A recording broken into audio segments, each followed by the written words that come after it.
올해는 광복 70주년이 되는 해입니다. 하지만 일본은 여전히 과거사 반성을 하지 않으려는 모양새인데요. 우리 헌정사상 최초의 여성 외교통일위원회 위원장인 나경원 새누리당 의원 모시고 광복 70주년을 맞은 한일 관계 전망과 주요 외교 현안 등 자세히 짚어보겠습니다.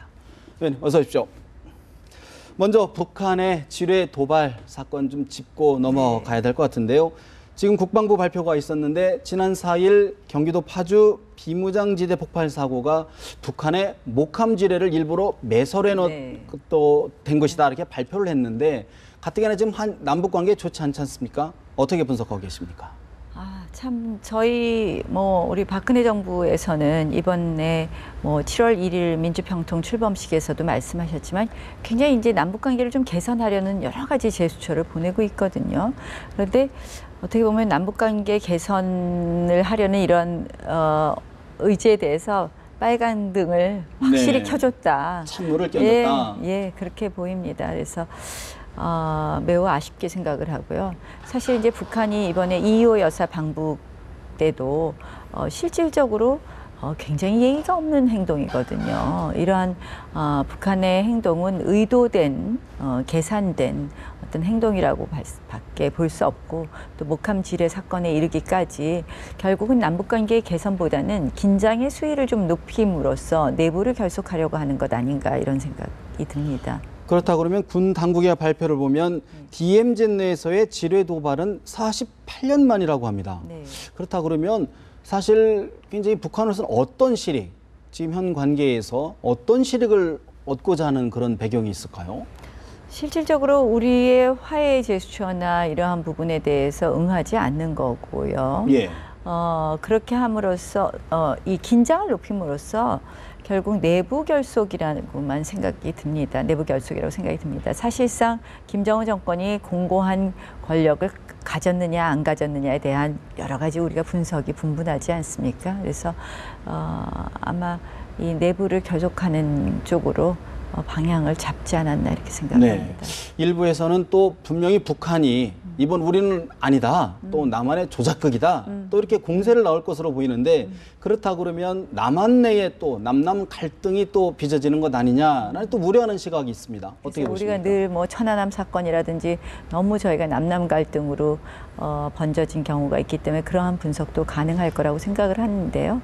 그러나 저는 우리 국민들께서 현명하시다고 생각을 합니다. 이미 천안함 사건이라든지 이러한 굉장히 갈등을 거쳐서 결국은 진실을 알아가게 되셨기 때문에 이번에 북한이 그러한 것을 의도했다고 하더라도 북한의 의도대로 되지는 않지 않을까 이렇게 생각합니다.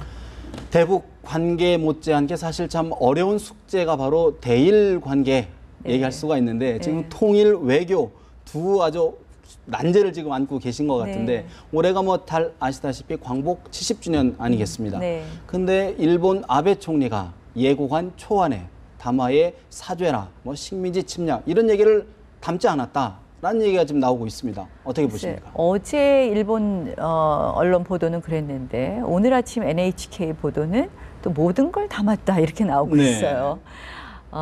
저희가 사실은 아베 담화 나와 봐야지 알겠지만 결국은 지금 이렇게 언론 보도가 전혀 다르게 나오는 것은 사실상 여론을 좀 살피고 있는 것 아닌가 이런 생각도 듭니다. 지금 저희로서는 할 수 있는 최선을 다하고 있습니다. 아베 담화에 우리가 원하는 사죄가 분명히 담아지도록 결국은 일본에 대한 계속적인 메시지를 전하는 것은 물론이고 미국을 통한 압박도 계속하고 있기는 한데요.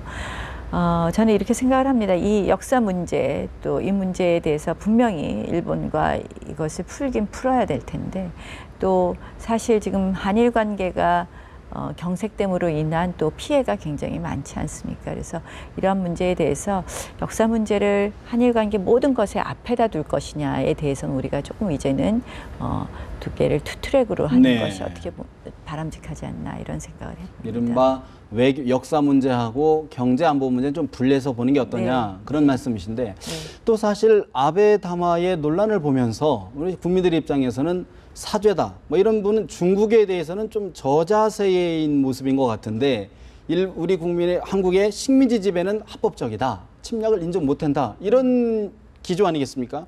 그럼 우리 국민들 입장에서는 자존심 도저히 받아들일 네. 수가 없죠. 네. 그런 상황인 것 같은데. 예, 근데 저는 이제 일본에다 계속 하고 싶은 말은 더 이상 역사 문제를 국내 정치에 활용하지 말라는 거죠. 지금 아베 정권이 들어선 다음에 사실상 이 역사 문제를 국내 정치에 활용하고 있다고밖에 보이지 않거든요. 그래서 일본이 늘 이야기하는 것이 왜 한국이 늘 새로운 사과를 요구하고 늘 입장을 바꾼다고 하는데 제가 일본에다 얘기하고 싶은 것은 무라야마 고노다마를 계승하겠다고 하면서 네. 왜 역사에 대한 입장을 계속 바꾸느냐. 그래서 제가 국제회의라든지 또는 외국의 여러 관계자들을 만나면 늘 하는 것이 우리가 우리의 이 자세를 바꾸는 것이 아니라 네. 일본이 역사에 대한 자세를 계속 바꾸고 있다라고 이야기하고 있는데 일본이 얘기처럼 우리가 골대로 움직이는 것이 아니라 네, 일본이 맞습니다. 골대로 움직이고 있다 이런 네. 말씀이신데 네.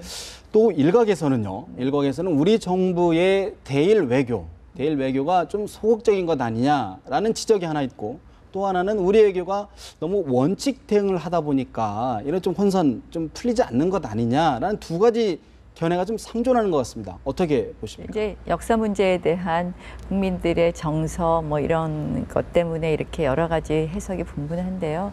역사 문제 저희 생각하면 너무 화나는 일이 많죠. 그런데 저는 대일 외교가 조금 첫 단추가 좀 잘못 끼어진 것 아닌가 이런 생각을 해봅니다.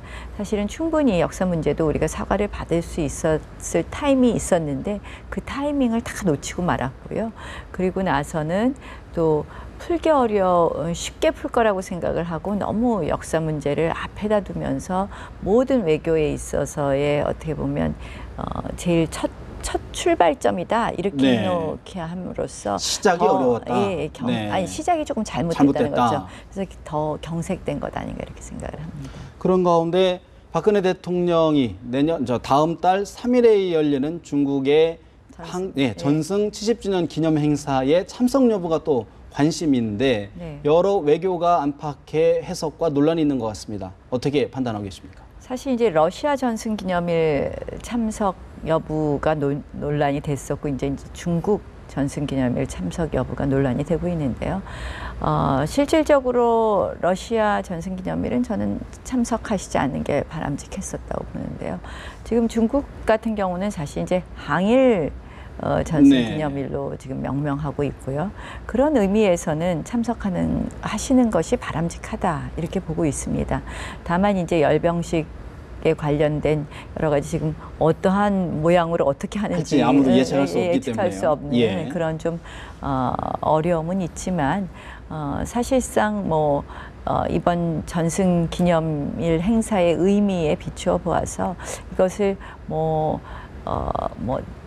중국의 군사 대국화를 시작하는 것이다 이렇게 볼 수도 있겠지만 실질적으로 이제 그건 아마 그동안 전승기념일 행사를 사실 안 했었거든요. 중국이 그렇게 의미를 부여할 수도 있지만 올해가 70주년 아닙니까?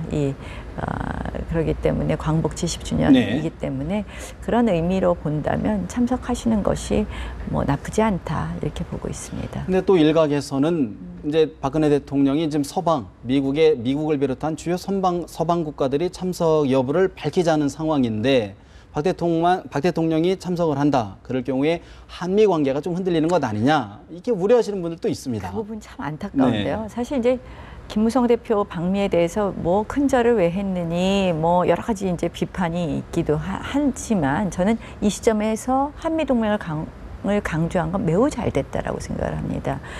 큰절 여부를 떠나서 왜 그러냐면요. 사실 한미 동맹을 튼튼하게 해놓고 또 거기에 한 점의 의문의 여지가 없다. 이렇게 해놔야지 저희가 그 다음이 더 자유롭습니다. 그래서 사실 이제 한미 관계가 이보다 더 좋을 수 없다라고 외교부에서 틈만 나면 강조하지만 사실 제가 워싱턴 방문을 하면서 이렇게 느낀 분위기는 꼭 그렇지만은 않다. 그렇기 때문에 한미 동맹을 강조한 김무성 대표의 방미가 나쁘지 않았다고 생각을 하고요. 조금 지적하신 바와 같이 중국 전승절 기념일 행사에 참석하는 것이 그런 우려도 있을 수 있지만 이제 뭐 방미 일정도 대통령께서 지금 가을에 방미하기로 되어 있으시기 때문에 네. 그것을 계기로 해서 좀 한미 동맹에 대해서는 더욱 확실하게 또 확고하게 하는 것이 필요하다고 생각을 합니다. 그런 반면에 또 대일 관계도 예를 들어서 박 대통령이 중국을 방문했을 경우에 지금 이제 아베 신조 총리 같은 경우에는 전승 기간 행사 중에는 뭐 참석하지 않는 쪽으로 좀 가닥을 잡은 것처럼 보이는데 그럴 경우에 한 대일 관계도 좀 삐걱거릴 가능성은 없을까요? 어떻게 보십니까? 뭐 그것하고 대일 관계, 한일 관계하고는 지금도 어렵지 않습니까? 조금 좀 분리해서 네. 볼 수 있을 거라고 생각을 합니다. 그 사안에 갖고 뭐 한일 관계가 더 악화될 것이다 이렇게 볼 여지는 없는 것 같고요. 한일 관계는 뭐 저희 정부도 지금 이제 개선의 어떤 의지를 갖고 있는 때인데 결국 이제 일본이 어떻게 해주느냐의 문제죠. 사실 뭐 전승 기념일 행사 참석 여부는 그다지 큰 영향을 줄 거라고 생각하지는 않습니다. 네, 알겠습니다. 좀 전에 위원장님께서 이제 김무성 대표의 방미 성과 굉장히 좀 좋은 평가, 후한 점수를 주셨는데 사실 여러 시각이 있지 않았습니까? 네, 그렇죠. 특히 아까 말씀드렸던 뭐 구룡 외교다 그런 얘기도 있었고 또 중국과 미국의 외교를 좀 비교한 부분들 그런 부분에 대한 좀 평가가 있는데 어떻게 보십니까? 이 시점에서는 한미동맹을 강조할 수밖에 없었던 시점이라고 생각을 합니다. 사실 뭐 지금 뭐 한미 간에도 이렇게 뭐 이렇게 원활한 소통이 네. 있지 않다 이런 얘기도 많이 있거든요. 뭐 한일 관계에 있어서도 일본 전문가들이 많이 없다 이런 얘기도 있는 것처럼 한미 관계도 마찬가지 그런 지적이 있습니다. 그래서 좀 미국의 한국에 대한 우려를 좀 불식시킬 필요가 있었던 때이고 그런 의미에서 저는 이번에 한미 동맹을 강조한 측면에서는 대미 외교가 네. 성과가 있었다고 평가하는 것이 맞다고 봅니다. 이번 방미 일정 중에 이제 관심을 또 모았던 일정 중에 하나가 반기문 유엔 사무총장과의 이제 접견이었는데 여러 정치권 해석도 있었고 등등 있었습니다. 어떤 이야기 좀 나누셨나요? 뭐 언론에 보도된 바대로입니다. 뭐 특별히 다른 이야기보다는 반기문 총장께서는 이제 밀레니엄 디벨롭먼트 골스에 관한 네. 이제 이 새천년 개발 계획에 대한 얘기 주로 하셨고요. 그래서 그와 관련된 여러 가지 협조 사항 말씀하셨습니다. 특히 이제 우리 대한민국이 이렇게 국제사회에서 보면 국제사회에서 약간 대한민국 좀 깍쟁이야 이렇게 생각하는 게 있습니다. 네. 뭐냐 이렇게 대한민국이 이제 이만큼 경제 규모가 되어 있는데 우리가 자꾸 어렵다 하면서 국제사회에서 할 노를 안 한다. 그러니까 그것이 뭐 금전적으로 기여를 안 하는 부분도 있지만 또 실질적으로 좀 이제는 단순히 우리가 우리는 뭐 국제사회의 중요한 이슈에 있어서 저희는 한 발 뺄래요가 아니라 조금 주도적으로 해야 되는 것 아니냐 이런 여러 가지 지적이 있습니다. 뭐 그런 측면에 대한 종합적인 좀 주문도 깔려 있지 않나 이런 생각을 했고요. 뭐 주로 그런 이야기 나눴습니다. 뭐 비공식적으로 사담으로 정치 이야기는 좀 안 하셨습니다. 전혀 안 하시던데요. 전 안 하셨습니다. 네. 이번에 또 하나 방문 일정이다 보니까 라가르 IMF 총재와 접견을 해서 네. 특별히 북한 경제 개발을 위해서 좀 IMF가 나서달라 네, 이렇게 좀 예. 강력히 요청을 하셨다고 하는데 네. 어떤 측면에서 그런 네, 말씀하셨나요? 이제 라가르드 총재는 이제 제가 따로 또 외통위원장 자격으로 이제 면담을 했었는데요. 대통령께서도 북한의 이 경제 개발에 좀 국제금융기구의 지원을 통한 북한의 경제 개발에 대한 언급을 하시기도 했었습니다. 7월 1일 민주평통 출범식에서. 그래서 사실 이제 저도 늘 생각하는 것이 어쨌든 북한을 개혁하고 개방하는 것이 또 결국 경제를 통한 경제적 접근을 통한 변화를 가져오는 것이 저희가 향후 통일을 위한 첫 단추라고 생각을 하기 때문에 그런 면에서 국제기구의 역할이 중요하다고 생각을 합니다. IMF가 뭐 어떤 금전적 지원을 하거나 이런 기구는 아니지만 실질적으로 IMF가 들어가서 어떤 여러 가지 뭐 북한에 대한 뭐 자료도 조사하고 또 미리 통계 네. 같은 것도 조사하고 여러 가지 또 뭐 테크니컬 어시스턴트를 할 수도 있고 하기 때문에 그러한 부분에 대한 주문을 했고요. 라가르드 총재도 굉장히 긍정적인 네. 답변을 했습니다. 결국 국제사회의 좀 더 많은 관심이 북한을 조금 더 개방시킬 수 있다고 생각합니다. 또 나경원 위원장님 하면 많은 분들이 스페셜 올림픽을 떠올리시는 네. 분들이 많으세요. 네. 그러면 이제 지적 장애 선수들의 이제 스포츠 제전이라고 하는데 이번 일정에서 LA에서 열렸던 스페셜 올림픽에도 좀 다녀오셨죠? 예, 그렇습니다. 어떤 성과가 있었습니까? 제가 개막식 참석했는데요. 깜짝 놀란 것이요. 네. LA 그 올림픽 스타디움에서 개막식을 했는데요. 거의 6만 관중이 꽉 자리를 메웠습니다. 동원이 아닌 그런 관중이었는데요. 티켓을 사갖고 온 관중이었는데요. 아마 선진 국민들의 의식을 보는 계기였고요. 사실 뭐 지금도 또 우리 평창에서 네. 제가 스페셜 올림픽, 평창 스페셜 올림픽 개최한 이후로 하는 유산 사업으로 하는 국제 장애인 음악제가 열리고 있습니다. 예, 평창 예. 스페셜 뮤직 앤 아트 페스티벌인데요. 20개국이 참석했는데요. 뭐 이 작년에 이어 올해 참석한 그 아티스트들의 이 음악적 기량이 얼마나 성숙했는지 너무 행복해하고 있었습니다. 그만큼 위원장님께서 이제 저변을 좀 닦아놓으시고 그만큼 또 수준이 좀 올라갔다 이렇게 좀 봐야 될 것 같은데 하나 정치 하나 좀 짚고 넘어가지 않을 수가 없는데 내년 총선 이제 앞두고 있죠. 이제 한 8개월여 앞으로 남아놓은 상태인데 앞으로 여성 최초 외통 위원장으로서의 포부라고 할까요? 앞으로 계획이 있다면 좀 밝혀주면 어떨까 있을까요? 사실 이제 선거도 얼마 안 남았고요. 최근까지는 제가 정말 출장 많이 다녔습니다. 제가 외통위원장 된 지 한 6개월 됐는데요. 지구 3바퀴 돈 거라고 그러더라고요. 그동안 이 비행기 타는 거리를 보니까. 근데 정말 바쁘게 다녔어요. 뭐 모스크바는 1박, 뭐 독일은 2박 이렇게 하면서 다녔는데요. 뭐 지금 사실 외교 통일 현안 모두 녹록하지 않습니다. 사실 이제 외교부 통일부가 잘 해주는 것이 중요하겠지만 결국 국회에서 외교부 통일부가 바른 길을 갈 수 있도록 저희가 같이 또 협력할 것은 협력하고 또 저희가 어떻게 보면 지적할 부분이 지적해서 우리 외교 통일 이슈 잘 관리해 가야 될 거라고 생각을 합니다. 무엇보다도 중요한 것은 국익이고 또 이 국익에 있어서 저는 장기적으로 우리의 가장 큰 국익은 결국 남북 통일이 아닌가 이런 생각을 해봅니다. 그래서 우리 외교의 방점도 이제 좀 통일 외교 쪽에 조금 더 관심을 가져야 될 때라고 생각을 하고요.